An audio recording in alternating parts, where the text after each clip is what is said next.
part of the excitement was being there for the national anthem and for the player announcements, because by the time it got to the Bulls in Chicago Stadium and it got to the last player being Michael Jordan, and now from North Carolina, you could not hear the rest of his introduction. That's how loud it was. You could not hear his name being said. And we were all yelling and screaming. And it was the coolest feeling in the world to be in this stadium. We were just all together as a community showing our screaming love for this guy who has put Chicago on his shoulders and said, I'm going to be great. And you just had to root for him. And you are in Australia right now. You're talking NBA basketball. You're talking great teams. You're talking great individual players. Takes it off, and there's number 23, and of course Johnny goes nuts. We're all getting goosebumps thinking about it now. I just tried to go out there and play my game. I have no idea what you're talking about, Adam. I don't like anybody. I'm not a people person. Strand, you made the pass. Yes. Christian, can you catch the ball? Yes. All the stars were aligned and all the muscles fired at the right time, and I was able to get off the ground and throw one down. I was saving that as a surprise for you. And now, introducing your host for In All Airness, Adam Ryan. Welcome to episode 114. Thanks for joining me. I'm pleased to welcome Andrew Goldberg to the show. This is a fun chat. Andrew aims to collect every ticket from Michael Jordan's NBA career. You'll be surprised at the unique, delightful ways he's obtained some of the tickets in his collection. We also talk about a few non-MJ tickets that he has as well. Towards the end of the episode, I'll update you on Andrew's most recent total of MJ tickets. This conversation was recorded in June 2020. Show notes for the episode and access to a huge archive of past episodes are available at inallairness.com. Now, onto the show. My guest today aims to collect each and every ticket from Michael Jordan's professional basketball career, regular season, postseason, and All-Star games included. He's well on his way to reaching that unique goal. Andrew Goldberg, thanks for joining me. Adam, thank you so much for having me. This is exciting. It's a pleasure to have you on. I was really intrigued the first moment I came across what you're doing. Just to add a bit further context to the conversation, you do have other Jordan tickets in your collection, including ones from his college years with North Carolina, Team USA appearances, and some exhibition games, of course. But primarily, I believe the focus of your collection is to get all those regular season, postseason, and All-Star game tickets. That is correct. To do the tally, there are 930 regular season Bulls games. There's 179 Bulls playoff games, 142 Wizards games, all regular season, of course, didn't make the playoffs those 2 years, and then 13 All-Star appearances. So when you tally that all up, it's 1,264 NBA games. So pleased that you come up with that figure because I'm a collector of Michael Jordan games on video or DVD, even digital these days, and my collection, it's at least at 1,000. I used to always benchmark it against the 1,264 figure, so I'm really glad that I'm not the only person that can define the exact number of games that you're looking to get tickets for. As far as you're aware, in terms of the total number of tickets that you have, you're approaching around 900 unique tickets as per last check on your list. Where does your collection rank with those worldwide? Well, as of right now, that number is 899. Oof. So I am just one ticket away from that 900 mark. And believe me, these little milestones mean so much. If you're a collector, whether you've reached a milestone of how many you've achieved or how many you have left, or the percentage that you've collected, all these things are very, very meaningful. I've been working at this about 5 years, going back to 2015. And in that time, I feel like I've run across many, many ticket stub sellers and collectors through different online chat forums or through eBay, and we've somehow gotten in touch. And I've asked over and over again, is anyone else doing this? And over and over again, people have said, I am not aware of anyone else doing this.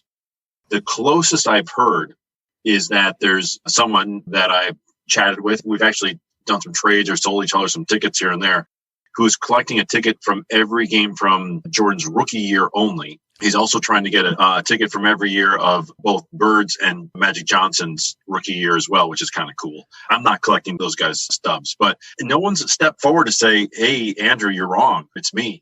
It would be cool if someone did, quite frankly, because when I first started, I thought, yeah, this is kind of a crazy endeavor, but I couldn't possibly be the only one who's ever thought of this. And it would be exciting to meet someone who's done this or is doing this, because chances are we could help fill each other's collections in.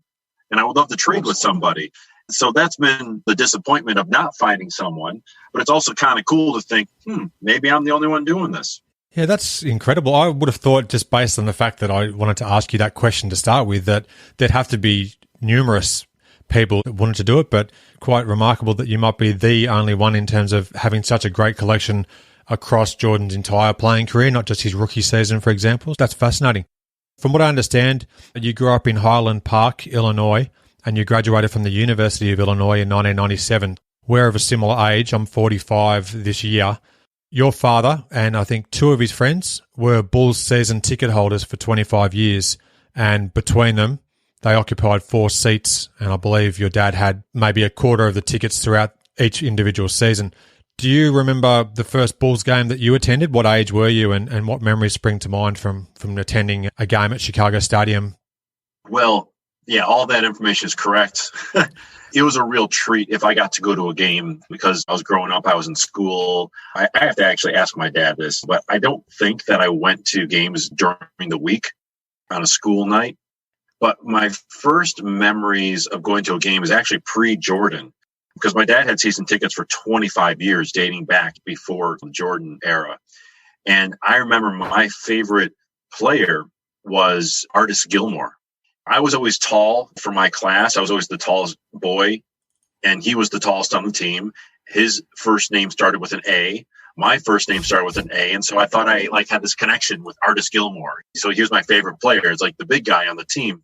There was, of course, Reggie Theus, and another great memory for anyone who had gone to the Chicago Stadium before the United Center and saw Michael Jordan play. I don't know that it happened within the first season, but certainly by years, let's call it 2 or 3 of his career. You didn't miss the player announcements. It wasn't about showing up sometime in the first quarter to get the majority of the game and just be there for the end of the game if it's exciting. Part of the excitement was being there for the national anthem and for the player announcements, because by the time it got to the Bulls in Chicago Stadium and it got to the last player being Michael Jordan, and now from North Carolina, you could not hear the rest of his introduction. That's how loud it was. You could not hear his name being said. And we were all yelling and screaming. And it was the coolest feeling in the world to be in this stadium. We were just all together as a community, showing our screaming love for this guy who has put Chicago on his shoulders and said, I'm going to be great. And you just had to root for him because he was ruthless on the court, as we know. Imagine having that as your hometown guy. And you're just like, yeah, he's my guy. And we just all loved him. We couldn't get enough of him. Michael Jordan obviously had worldwide fans. But if you grew up in Chicago, he was everything. Every time you went to a game, you get there early. You don't miss the intros. And when the Alan Parsons Project song comes on, it gives me chills just thinking about it. I can tell. You could tell the passion that you have all these years on. It's fantastic. We're of a very similar ilk. I saw one Chicago Bulls game in my life. I traveled over in 1994. Unfortunately, my timing was terrible. Jordan was in the midst of his first retirement, but we saw the Chicago Bulls beat the Philadelphia 76ers in January of 1994. Ray Clay was on the PA, the great Ray Clay, and the intros were amazing at the old Chicago Stadium, even though there was no Jordan. It was a blowout victory, but I still remember quite vividly some of those moments from that one time I got to experience the starting lineup intro. So it was pretty special, even for a non-Jordan intro. I still loved every second of it. Just in terms of the ticket collection, obviously The Last Dance, the ESPN and Netflix documentary, has come to an end. All 10 parts have sadly now gone. I know that it did increase ticket prices from Jordan's years with the Bulls, and there was a couple of tickets that went for some incredible prices. Were you at all tempted to take part in selling of any tickets that you may have had doubles of during that time when the prices were really at a high? I'm a collector first. I do have some doubles, and every once in a while I'll sell something. It's mostly to get a little bit of cash to go buy some of the ones that I don't have. I arguably have some valuable tickets of his. From his rookie year, I don't have as many as I'd like. I have some doubles, but I'm holding on to them mostly because I want to have them as trade bait. Because I do believe there will be more and more people who are trying to do something similar to what I'm doing, and that we'll be able to help each other out. So yeah, there's a little bit of temptation. I need to get his debut. I don't have that, and I don't know what that would go for these days.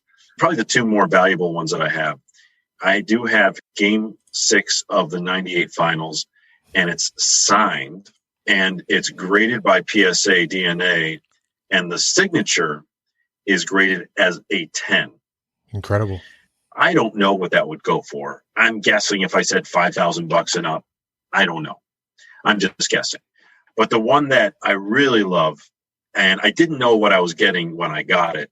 All I knew at the time was a preseason rookie year ticket. The main reason I'm not collecting preseason, quite frankly, is because I had a lot of trouble finding the preseason schedules and box scores. I just didn't have a schedule for every year. Even if I had a schedule, I didn't know if Jordan played. It's not always a guarantee he played every preseason game. But eventually I was able to do some research on this ticket that I had and discovered that he did play this game. It was October 19th, 84 at the Chicago Stadium, one of those nice, beautiful, full red tickets. It was against the Kansas City Kings at the time. And as it turns out, it was the last preseason game, and it was the only game of the preseason that was played in Chicago at the Chicago Stadium. So what's cool about that ticket is that it's essentially his Chicago debut. Now, it's not his pro NBA debut, but it's his Chicago debut. It's the first time he played in front of a Chicago crowd with the number 23 on. And to me, that's really cool. And the ticket is graded. It's a full ticket. It's graded a 6, which is pretty good for tickets that are usually torn and bent and have holes or pinholes and all that. I don't know what it's worth. I showed some pictures to one of the auction houses in the last few weeks, and one of them guessed that maybe it could go for 15 to 20,000. Wow. And another guy who's sold some of these like expensive tickets thought that it could go for a lot more. I don't know, but when I went to PSA and I looked at the population report, there's only 2 of them that PSA has seen. And mine is the highest graded and the only full they have seen. So I would imagine it's probably more rare than his NBA debut because less people likely went to the preseason game. People just didn't go to preseason games. In many ways, they still don't. Well, that's incredible that it could be circulating to that sort of price figure. That's amazing. Do you actually know how you obtained that ticket in the first place?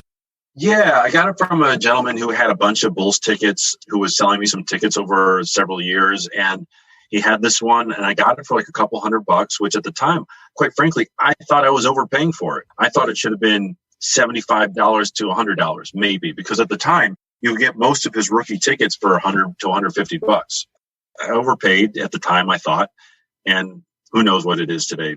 I just love having it. Yeah, absolutely. I can understand. Now, most, if not all of your tickets from the photos I've seen appear to be in protective casing, and they have the grading that you've talked about through Professional Sports Authenticators, PSA. How important is it for you to have your tickets checked by them so that you can verify what their gradings are? The ones that I've shown you, yes, they are graded and they're in the what we call the slabs. But I do not grade all my tickets by any means. The ones I do grade are ones that, for me, what I consider are more key games. So anything from the rookie season, I'll slab. It preserves the condition, and it's just a nice display because on the label, you're able to influence at least one of the lines on there. So it'll have the factual information like this is who played who and here was the score and this was the date. But then I can say things like, for instance, the flu game. And I can suggest that in the submission, and then the authenticators will just verify that. And as long as it's true and whatever I've suggested fits, they'll put it there. For instance, probably the craziest one might seem crazy that I've done. I think it's 1970 Bengals ticket against the Raiders. So I have other sports as well. But in that game is a football player named Carl Weathers, and it was his NFL debut. Now, after a handful of games in the NFL, he retired and he became an actor. And of course, one of his leading roles was Apollo Creed in Rocky. Oh, okay. I just thought that was really cool to go get an actor who's a former athlete his sports debut ticket. So I went and got that. Now, that's also the first game of the Bengals franchise. So for diehard Cincinnati fans, that's how they would likely label it, and that's the value to them. For me, I didn't care because I don't care about the Bengals. I just wanted it because of Carl Weathers. And so the label has the team names and the score. It says Carl Weathers, in parentheses, actor, NFL debut. It's something like that. So anyway, you can put these labels on there. I'll send those off. And then any finals games, I'll send off. And then there's a lot of the named games, many that we know about. And there's different tiers of named and key games, right? Of course, you've got the shot. There's the flu game. There's the game he broke his foot. There's the I'm back game. The double nickel game in Madison Square Garden. There's the Pistons walkout game. His 63-point game in Boston, his 69-point game. The shrug game. And then there's some arguably quirky ones that are interesting. In 1990, Valentine's Day, he scored 49 points on the road in Orlando. Number 12. Exactly. Someone, either stole his jersey or whatever it was, and he wore number 12. For some people, that's a really cool one. There's another one that's pretty cool or fun. Let me see if I can find this here. So you probably appreciate that I created a spreadsheet so I can keep track of what I have and I don't have. I've taken a lot of notes in there. It just helps me remember, this is why this game might be special, etc. So January 16th, 2003, Jordan is with the Wizards. I think he'd announced this is his last season. And Grant Hill was in town with the Orlando Magic. And he was at a point where he had some injuries here and there, but he was feeling pretty confident. He was decided, I'm going to take it to Jordan. Now, I don't know if Jordan got wind of this or if he just sensed it in the game or whatever. But in the first quarter, this is 2003, last season with the Wizards. In the first quarter, Jordan scored 20 on Grant Hill. Grant Hill, I kid you not, and he tells this story. He was so demoralized and knew that he just needed to get out of there. He just walked directly to the locker room, and I think the next day he had ankle surgery. I did not know that part, actually. Clearly, I am not well enough to be here. I've just been shown that by the great one, and it's time to go get that surgery I should be having. That is remarkable to hear that. I thought I knew a lot of stuff about Jordan's history, and that's one thing I certainly wasn't aware of. You're a man after my own heart, though, having notes to go along with certain games, and you remember certain things based on whatever may have happened on that particular day. I think you said you had 33 out of the 35 NBA Finals tickets of Jordan's. What are the two games that are missing? Since I spoke to you last, I've gotten one of them. Okay. So I'm now at 34 out of the 35, which is pretty cool. These are the little victory milestones that are nice to get to. So the one that I'm missing is 1997 Game 3. One solitary game. Yeah, just one game at the moment. What's interesting also is I just learned a lot about how different teams named their games. So, for instance, the Bulls, it was alphabetical, chronological order as no matter what series it was in. So if they won the first series in 3 games and they had home court advantage, then it was A, B, and then C was the first home game of the next series. If that first series went 5 games, then D would be the first game of the next series. I'm a bit of a nerd myself when it comes to this stuff, so I'm really enjoying it, and I'm sure our listener would be as well. From the photos that you sent me in the collection that you have, you've got a mixture of ones that are just stub tickets or others are full tickets. For someone who's maybe a novice to ticket collecting, I'd assume the full tickets are obviously harder to come by because they weren't actually used at the game. In terms of your overall collection, how many would be stubs versus perhaps full tickets? The overwhelming majority are stubs. I do have certainly a healthy number of full tickets that I've found over the years, but the majority are stubs. And if you think about it, when Jordan was playing after a certain point, he was selling out stadiums, arenas everywhere the Bulls went. And it was almost like a crime to not use your ticket. So if you think about it from that perspective, most tickets got used. So to actually have an unused ticket is pretty rare. Now, I'm torn, no pun intended, about collecting full tickets and what their value should be. Because one of the reasons I really enjoy the ticket collecting is because the ticket was actually in the stadium or in the arena. And the value of that ticket is based on those individuals that were playing on that court and whatever they did that day. That's what makes that ticket very special, which is very different from a basketball card, which I have appreciation for. When you think about it, that's someone's marketing idea. And again, nothing against it. It's just for me, I just think of it as that's somewhat an idea, a strategy that someone cooked up in an office that said, hey, I've got a promotional idea on how we're going to these basketball cards. We're going to have these rare inserts. We're going to create this crazed hunt because they're going to have a lot of value. And people are going to be, scouring all the supermarkets to try to find a box of these things, just one of these cards. And that's interesting and that's fun. And I get the hunt and everything. But that's an office decision. The tickets, that's because of what the athlete did on the court. And it was in the same airspace and breathing air as those athletes. And it's very cool. Now, the full ticket wasn't obviously at the stadium, although more recently, of course, with scanning and everything, it can be. But early on, believe me, they were torn. And not all the tickets had good perforations in there. So there's a lot of like Boston Celtics tickets that just are torn in such an ugly way.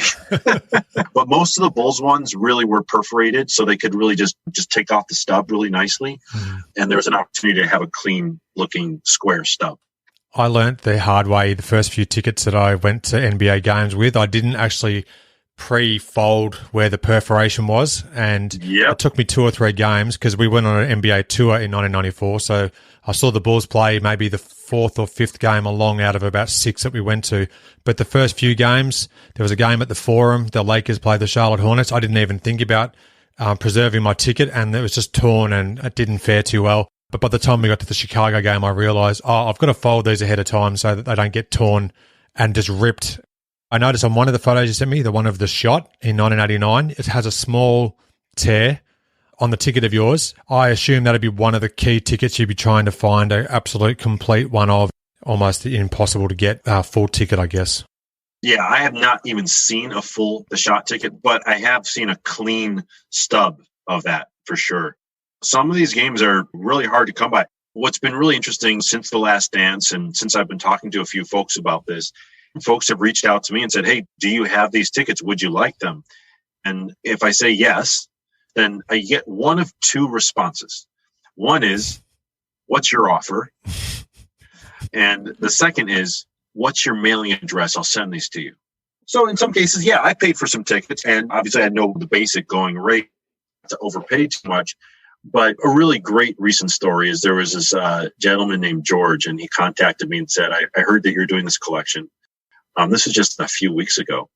And he said, I understand the collecting bug. I've been trying to collect a ticket stub from every game in the Favre NFL quarterback start streak that he had. I said, oh, okay. I said, you still going? He said, well, I'm kind of old. I think I'm too old to really complete this collection. So I kind of gave up. I was like, oh, man, it depressed me for a moment. But he asked me for my wish list. I sent that to him. But I said, this is the ones that I'm missing. But I'm always looking to upgrade the other tickets. He showed me a ticket that I'm missing, which was when the Bulls played the Wizards, when Jordan was on the Wizards. And after that, he showed me some photos of some tickets he had. And it included the Bulls home games from the 97 finals, which would be games 1, 2, and 6. 6 being the clinching game. Mm-hmm. They were full unused tickets. They were in fantastic condition. And so I wrote back to him. I said, look, I'm really interested in that ticket that the Chicago Bulls won versus the Wizards, because he had offered the other one for free. And I said, wow, thank you. Here's my address. And with the other ones, I said, if you're ever willing to part with those, let me know if I can make you an offer, because I'd be very interested in having them. He didn't really respond. A few days later, I get that ticket in the mail that he said he would send to me for free. Well, lo and behold, in that package were all the other ones. Oh. He just said, just consider this a baby gift, because my 2 sons were just born. And I was just blown away by the generosity. It easily is the best version of that game that I have, because it's full, unused, and in great condition. And of course, I sent it right off to PSA. I'll get it many months later, which is okay. I don't mind, the wait. But it's just amazing, the generosity. So at the same time, I kind of looked up to see if I had any Packers tickets. And I ended up having like 5 or 6 of them. And I sent a picture and said, do you need these? He said, yeah, but I'm not really collecting. So I just sent them to him anyway. He was blown away that I sent those to him, and he decided he was going to pick up the collection again. Oh, that's a great story. Yeah, so that was kind of fun. Just 2 collectors helping each other out. And I have no intention of selling that ticket. It's easily going to be the best one that I have for that game and that series. Good on George for reaching out to you in the first place to make that actually all happen. In the information that you did provide me ahead of the chat today, you stated that you collect only the season ticket holder versions or sometimes the box office version, but never Ticketmaster. I can understand that, but do you mind just elaborating further on your reasoning behind that? Sure. There's the aesthetic, there's the potential value, which I suppose is part of it, but Ticketmaster tickets were never, printed at the stadium. I guess in some cases they were, but usually they were at some outlet, like a mall or something like that. They're very plain looking. They usually don't have the team logo on there, etc. They just weren't as interesting. And it was in the 88-89 season when the Bulls started having photo tickets. So the design, aesthetic really increased at that point, not just for the Bulls, but just across the NBA. And then the last piece is I've sent some off to PSA, and they always reject the Ticketmaster and Ticketron versions of the tickets. They won't grade them. I think it makes sense. If you look at the relatively plain design, they are easily faked. So from an aesthetic point of view, then what are some of the favorite tickets that you've got within your collection? I know it's probably hard to narrow down, but is there a couple of standout ones that you really like above any other? Well, it's always fun to have one of the away games where they feature Jordan's photo on them. That's fun. Certainly having Jordan on the photo in a Bulls one home game is fun. The playoff tickets are interesting. Even though photo tickets for the regular season began 88-89 season, the regular gray box office version ticket with the gray border, which was the season ticket version in 87-88, stayed on as the playoff version ticket through the 1991 season. So all the 91 home games of the Bulls through the finals are these fairly plain looking gray border tickets. Starting in 1992, that's when they started designing the playoff tickets.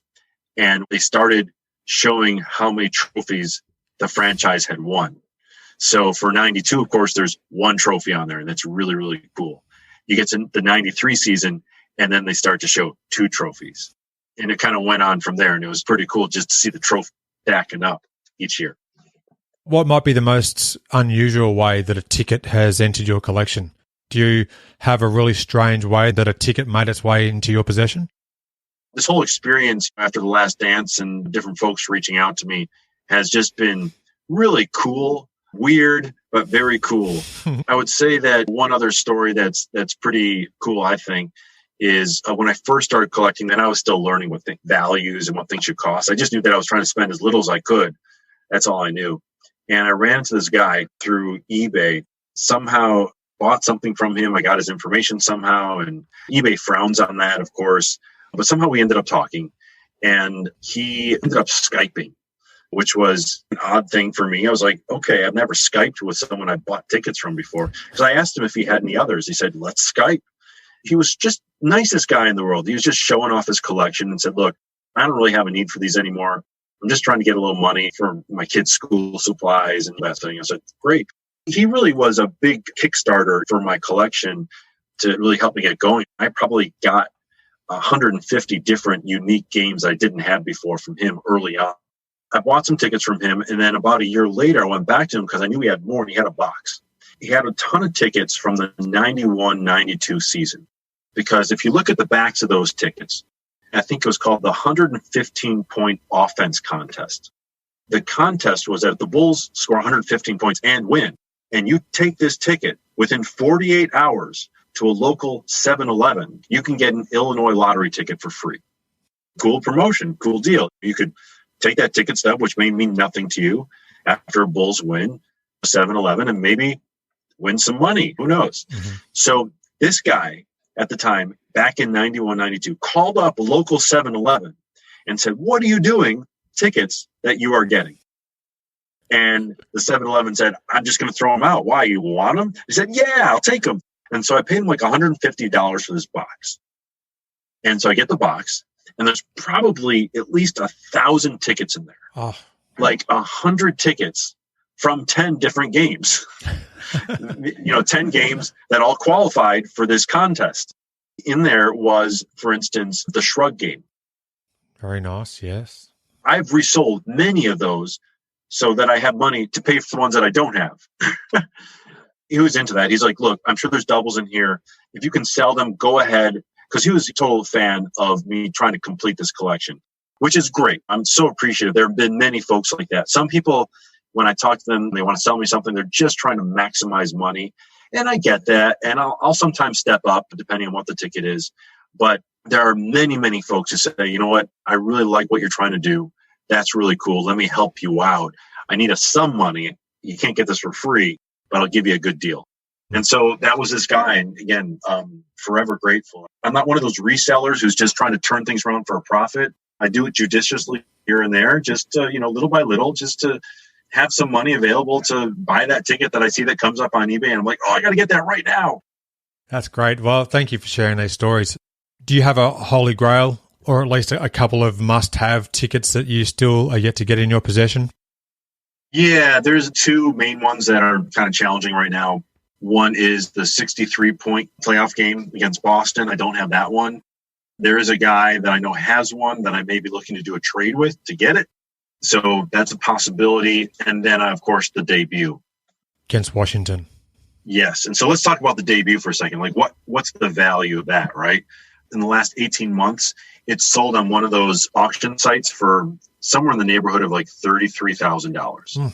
I think there's 3 versions of his debut. I think one is a Ticketron version, which, again, I don't think has as much value, but for some, they'll still pay probably a few $1,000s for that. There is the blue version, which I think was the box office version. And then there's the red version, which was the season ticket holder version. The red version as a stub is what I saw sold for $33,000, authenticated by PSA. And it was just authentic. It didn't have a specific grade. About 4 weeks ago, there was another auction site, his first preseason game, not the one I have, which is his last preseason game of his rookie year, but his first one. It was a really plain-looking Ticketmaster version, and it sold for something like $34,000. This is interesting, which means that not only did someone pay $34,000, but someone else had to have bid like $33,000 and got outbid, right? So there were 2 people that were willing to pay a bunch of money minimum, for this thing.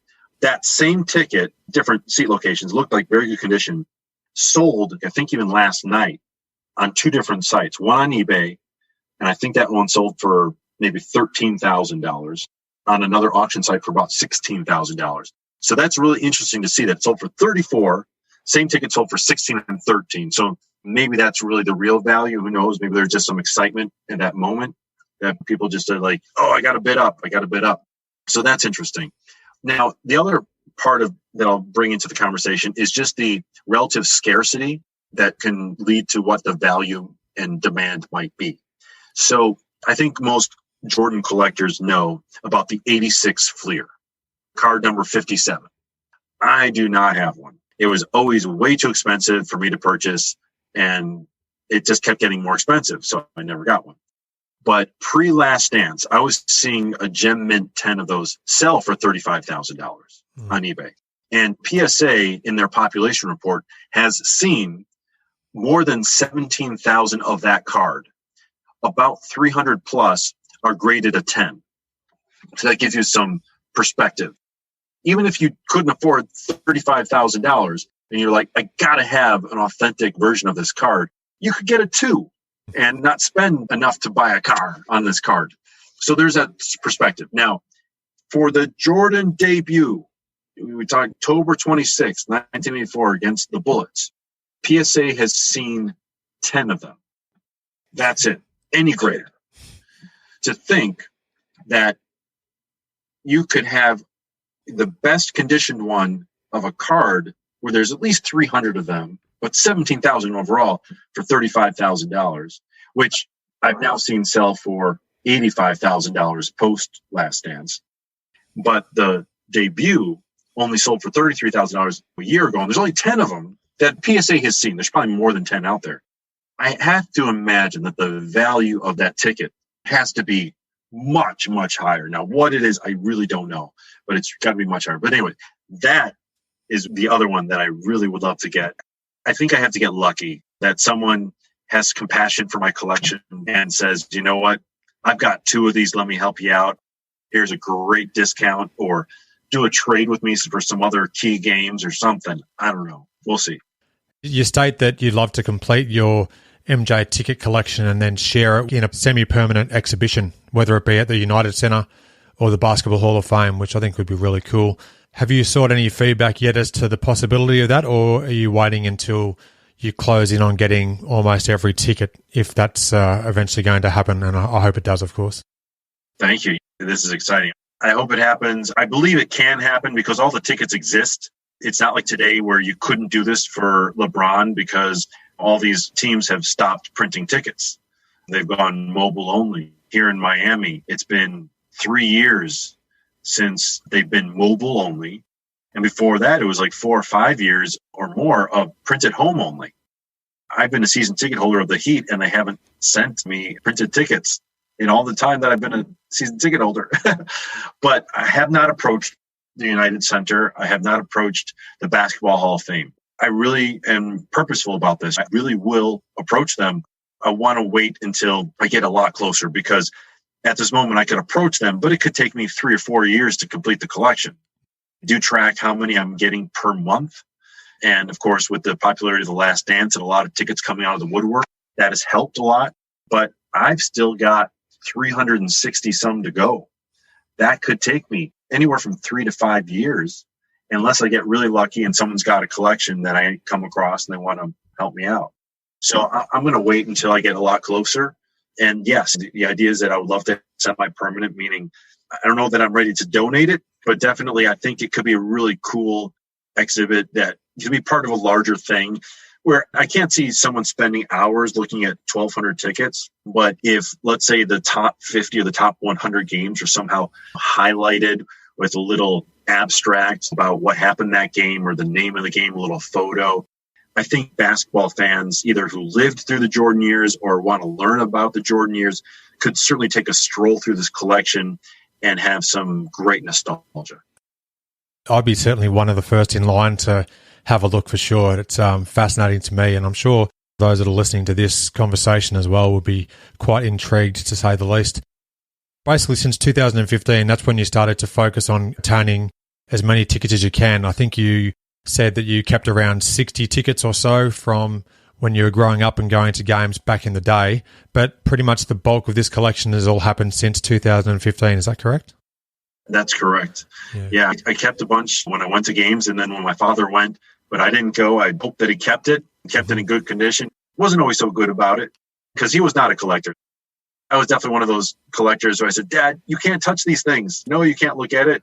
I'll show it to you, because I was afraid he would like bend a corner or something like that. One other story, if it's okay to share. Please. Highland Park, it's a very nice, suburb, Chicago. And there are different spots that are they're super nice. My parents still live in the same place, been there for 40 some years. And where I grew up, around the corner, there was this little field that eventually became this cul-de-sac block of mega houses. This is literally a half block away, 2-minute walk, I'm there. I remember it following Jordan's first rookie contract. On his second contract, he moved there. So he lived a half a block away from me. I was a basketball fan already. We had a basketball hoop outside. My parents said, do you want to go over and meet him? A lot of the kids in the neighborhood are going over and knocking on the door and bring cookies or whatever it is. I was a combination of shy and super respectful. I had so much admiration for the guy. I was too shy to even think of going and knocking on his door. But I also said to my parents, I don't want to bother him. I want to respect his privacy. As a kid growing up, I never went over there and I never met him. And what I would do is that I would spend hours on my driveway shooting hoops, hoping that he would drive by, stop and say, hey, how you doing? Or something. I don't know, something like that. It never happened. The closest thing that ever happened to me quote unquote, meeting him. The finals were always around graduation time for high school, in particular in the States. So there was a graduation party in that I was invited to. Of course, I walked over there. That day was a Bulls game. They were playing the Phoenix Suns in the finals. I had to walk back to my parents' house to catch a ride downtown for the game. You always get down there early and everything, right? Because you don't want to miss the intros and everything. And I was walking back, and I had to walk past his house. And as I was walking past his house, a car starts pulling out of the driveway with tinted windows. I'm on the passenger side of the car, and I stopped to let the car go by. I'm in college at this point. I was a sophomore, and I'm tall. But anyway, the car stops. The window comes down on the passenger side, and I see Michael Jordan's wife right there in the passenger seat. Everyone knows what she looks like. And I hear the voice say, "Can I help you, sir?" I couldn't say a word. I was so flabbergasted. I was just hoping he would go by without a bother. I didn't want to bother him. I didn't even say anything. I just kind of waved my hands saying, no, go. Just go ahead. I'm not here for anything. The window went back up, and he took off. And that ended up being the triple overtime game against the Phoenix Suns. Game 3. Wow. So you had to run in with Jordan just ahead of him heading to the stadium to take part in that classic, although not for Chicago fans, perhaps 3-0 loss against Phoenix. That's right. It was a loss, but part of me thought, I can't run into him anymore for finals because that was bad luck. That's a great story. I would have been lost for words as well. So I've never met him. So there might be this fun, poetic ending to this whole story. And I don't know if he cares about these things. And of course, with all the events that are happening around the world, all this seems very trivial anyway at the moment. Envisioning a happier future where things are different and this isn't as trivial anymore, that if this is complete and it does get displayed at the United Center or the basketball hall, and there's an opportunity where he's invited to like an unveiling or something like that, and I get to meet him, it'd be fun to shake his hand and say, I lived a half a block away from you. I didn't ever want to bother you. Of course, I would have died to meet you like any young kid. And it's kind of crazy that I had to do all this just to meet you. But I'm glad we're here. That's fantastic. You've also got the 1984 and 1992 Olympic Games tickets, gold medal games for Team USA. So they're quite special as well. Absolutely. I'm very fortunate that I was able to get both of the gold medal games. The 92 one is obviously very special for, of course, having the dream team. It was great to get that graded as I think it's a 6. So that was very special to get. I don't see how either of these is going to go down in value. You don't see the 92 game very often come up for sale. So I think that one is more scarce than the 84 one. But both, again, very, very special. There's a couple of non-Bulls ones that I'd just like to quickly mention that you sent photos of. One of them was the debut game of Manute Bol and Spud Webb from October of 85, which I really enjoyed seeing in your collection as well. And then there's also another one, which was the game where Larry Bird stole the pass off Isaiah Thomas in the 1987 NBA playoffs at Boston Garden. So there's a couple of nice tickets there that show a bit of variety in the collection too.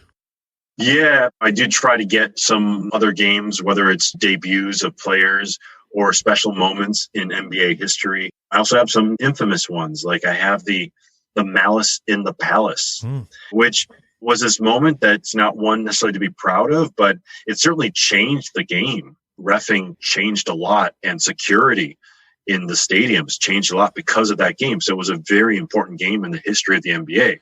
That comes up for sale every once in a while. More recently, you may remember, and I can't remember if he was Ron Artest or Matt World Peace at the time, where he just kind of turned around and threw this huge elbow into James Harden's head, and then he just collapsed and had to leave for a concussion. Again, not everyone's going to be interested in all these games, but yeah, the Manute Bol one with Spud Webb, that's just special for multiple reasons. Independently, either player had their popularity moment in the NBA. Spud Webb, of course, winning the slam dunk contest and being one of the shortest players in the NBA history. And then Manute Bol, of course, being this lanky, tall guy with this great name, Manute Bol. And he was this amazing shot blocker and was really coordinated for his height. I also have a ticket from the game where he hit 6 3-pointers. Is that the one at Phoenix? I don't remember who they were playing, but it's fun moments like that where you're just like, no one expects Manute Bol to hit 6 3-pointers. He was a shot blocker, but he did. Even more recently, I was able to get arguably quirky things or whatever it is, a couple of tickets from the Oklahoma City Thunder game versus the Utah Jazz from March 11th of this year. Oh, okay. That's the game that didn't happen because it got called right before, tip-off. Now, I don't know if that's got value, quite frankly, and maybe it does to somebody now or someday in the future. But as an NBA fan, that was a pretty important moment, not just for the NBA, but quite frankly, for the whole COVID pandemic. It was a moment where we kind of woke up and said, whoa, the NBA canceled a game? It was the first big public event, very public cancellation. And the next day, all games are postponed until further notice. That was really one of the first dominoes to fall. It was an important moment. I can't call it special, but it was an important moment. Now, clearly, you're always on the lookout to upgrade your collection with better condition tickets. There could be a listener out there who can help you add to your collection. What's the best way for listeners to reach out to you if they maybe do have something in their collection which might end up in your collection, Andrew? Well, I really appreciate that opportunity. So there's 2 ways. Through Twitter, my handle is Andrew L. Goldberg, so AndrewLGoldberg, or my email address, which is Andrew Lewis, AndrewLouis _ONE at yahoo.com. So Andrew Lewis _1 at yahoo.com. Happy to talk tickets. I'm not quite at the point of really selling what I have, again, because I'm a collector first, and I'm not looking to just turn around and resell tickets. So anyone who's interested in participating, let's call it, in helping me with the collection is greatly appreciated. Someone listening might actually just have something that is not yet in your collection, and they might be happy to pass it along just for the good of your collection. So you never know. It's been great to have you on the show. Good luck on continuing that collection, and whatever comes in the months or years ahead, we might get you back on to talk about some of your latest additions in the quest to get every MJ game ticket that's available, mate. Thank you, Adam. I really appreciate the opportunity to chat with you about the collection, and assuming that the United Center or the Basketball Hall of Fame agree that this would make for a nice semi-permanent exhibit on their facilities, I hope that you're able to come to the opening of the exhibit. That would be a treat. Absolutely, mate. Thanks again for being a part of the show today. Great. Thank you so much. At last count, Andrew has 926 of 1,264 Jordan tickets. So he's just shy of 74% of reaching his goal. Quite incredible. Thanks for listening. I welcome your interaction with the show. You can suggest topics or guests you want to hear conversations with. Send me an email. Audio clips are welcome. inallairness@gmail.com. Worldwide, the show has more than 170 ratings on Apple Podcasts, with an average of 4.5 stars, with 90 reviews across all providers. Thanks for your continued support. If you add a review, I'd love to read it out on a future episode. Your ratings and reviews are one of the best ways to support the podcast. If you enjoy the show, please do tell your basketball-loving friends about it. Your word-of-mouth recommendations are worth their weight in gold. Stay up to date with my podcast and subscribe to my monthly email newsletter. You'll receive exclusive details on upcoming podcast episodes, future high-profile guests to appear on the show, and much more. Simply email me inallairness@gmail.com. You can subscribe to my show in various ways. Search for In All Airness, 3 words, on your podcast app of choice. The show is on Apple Podcasts, Spotify, Google Podcasts, Amazon Music, Audible, Overcast, Android, and more. Thanks for listening. I hope you enjoyed the show, and share my web address with your friends and colleagues, inallairness.com. Check out the podcast archive for plenty more episodes with high-profile guests. Follow me on Twitter @inallairness. Please add your like to the show's social hub, facebook.com/inallairness. Join me next time for another edition of the show.